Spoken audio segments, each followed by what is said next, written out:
All right, scholars, I'm going to go ahead and I'm going to read to you the chapters that are due today for homework. So make sure you're following along and make sure you're paying attention as I read. I'm going to go ahead and turn it so it looks a little better for you when you see it on YouTube. So let's go ahead and get started. Tested by dust. While we sat taking our 6-week test, the wind rose and the sand blew right through the cracks in the schoolhouse wall, right through the gaps around the window glass. And by the time the tests were done, each and every one of us was coughing pretty good, and we all needed a bath. I hope we get a bonus for testing in a dust storm. April 1934. Banks. Ma says everything we lost when the banks closed because they didn't have enough cash to go around. All the money, that's ours, is coming back to us in full. Good. Now we have money for a doctor when the baby comes. April 1934. Beet wheat. County Agent Dewey had some pretty bad news. 1/4 of the wheat is lost, blown away or withered up. What remains is a little more than a wisp of what it should be. And now every day we have no rain, more wheat dies. County Agent Dewey says soon there won't be enough wheat for seed to plant next fall.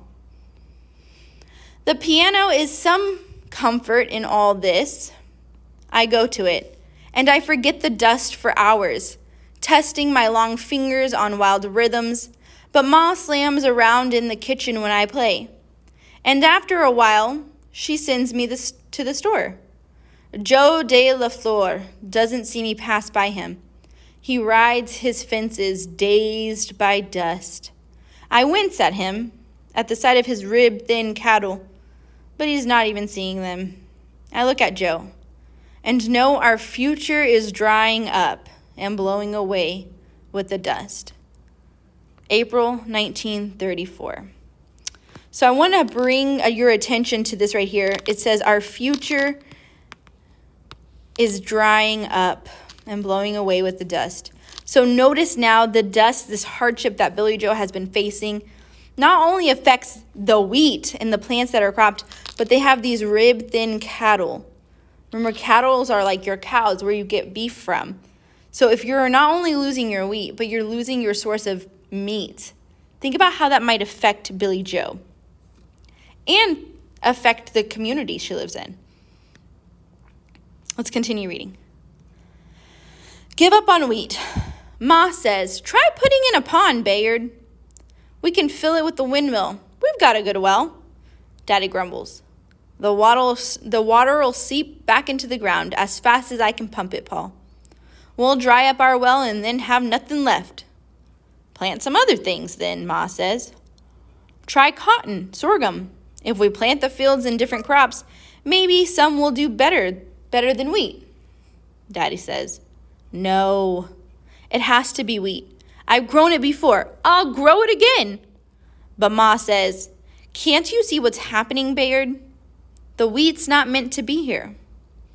And Daddy says, what about those apple trees of yours, Paul? You think they are? Nothing needs more to drink than those two. But you wouldn't hear of leveling your apples, would you? Ma's bittering. I can see it in her mouth. A pond would work, she says, sounding crusty and stubborn. And Daddy says, look it, Paul. Who's the farmer? You or me? Ma says, who pays the bills? No one right now, Daddy says. Ma starts quaking, but she won't let Daddy see. Instead, she goes out to the chicken, and her anger, simmering over the pot like an empty kitchen, boils itself down doing chores. April 1934. So now you're seeing that not only is this dust and this drought causing damage to the environment, to the wheat, to the cattle, but now we're seeing Ma and Pa actually start to fight. And this hardship is also seeping into their family. What I don't know. My teacher, Miss Freeland, is singing at the shrine along with famous opera stars from all over the country in a play called Madame Butterfly. I've never heard of that play. Most everyone's heard of Madame Butterfly, Mad Dog says. How does that singing plowboy know something I don't? And how much more is out there most everyone else has heard of, except me? April 1934. So when I'm looking at this right here, this last line, I'm immediately thinking, okay, I know that Billie Jo is telling us here, if I can make an inference, she's telling us she hasn't been away from her home. She hasn't traveled. She hasn't experienced different things. This is important to know about Billie Jo as we see her growing in discomfort as to where she's living. Apple blossoms. Ma has been nursing these two trees for as long as I can remember. In spite of the dust, in spite of the drought, because of Ma's stubborn care, these trees are thick with blossoms, delicate and pinky white. This is very important right here because notice that these trees are actually blooming.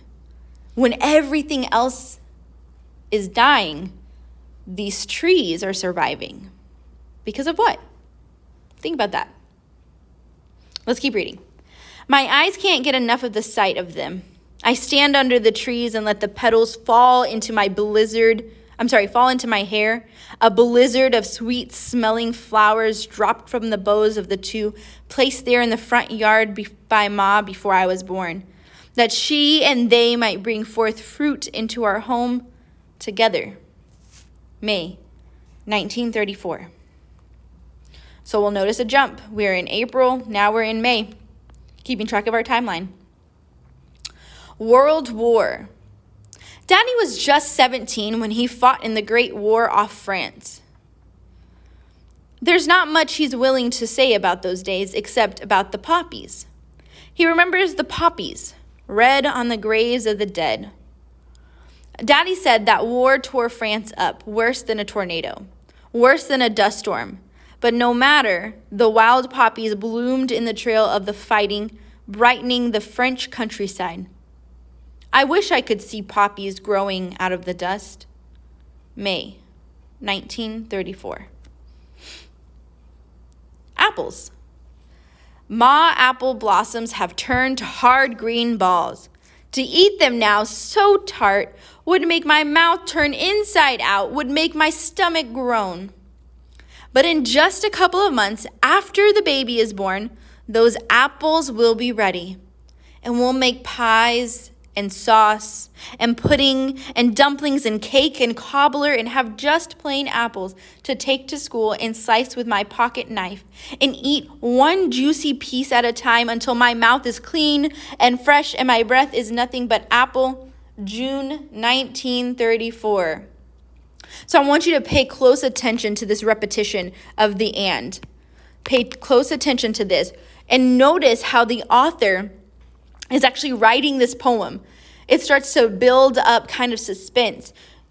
Notice how they describe it as fresh and clean, which is completely opposite of what Billie Jo is feeling right now in the Dust Bowl.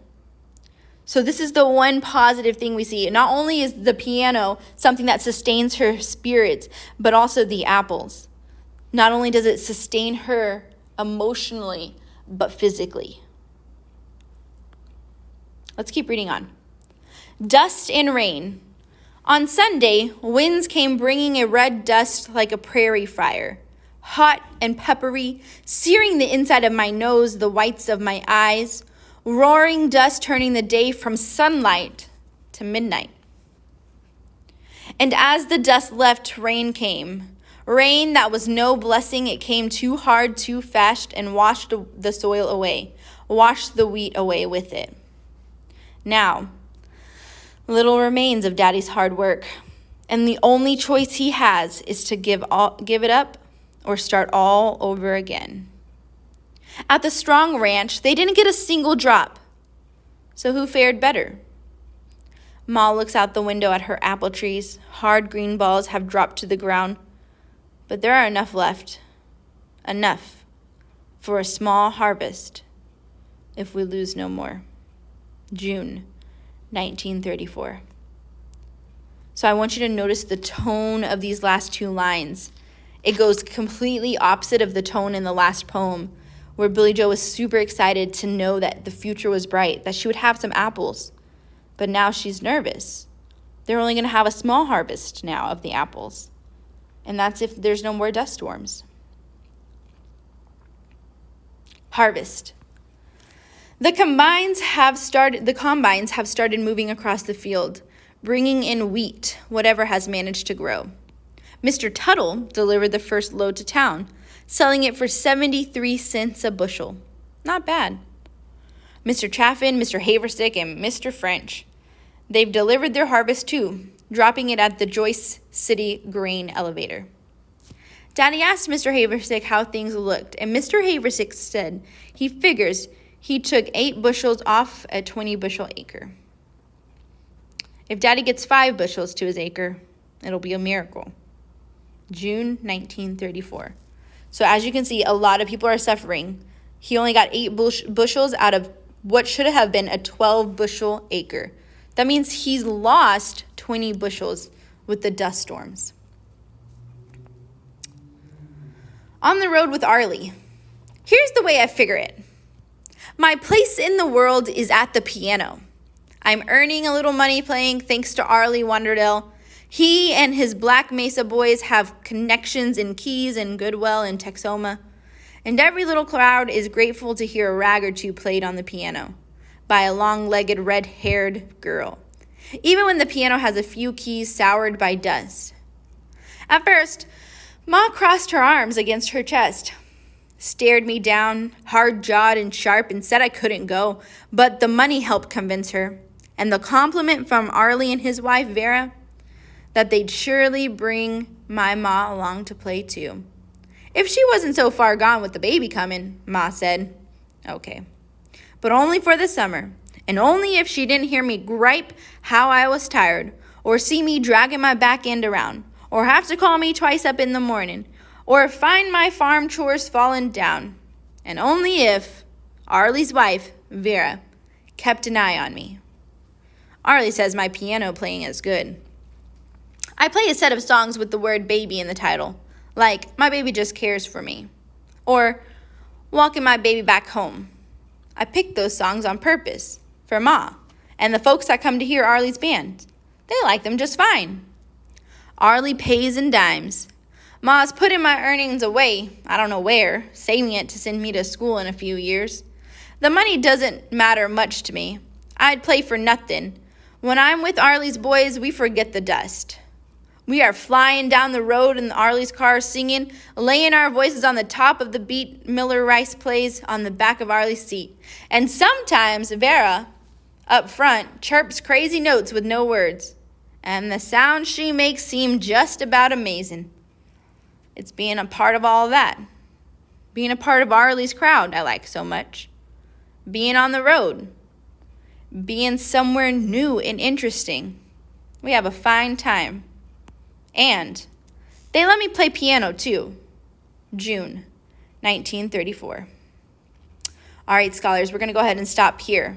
If you have any questions, please make sure that you are emailing me and that you are reading this before you go to class tomorrow. Have a great night.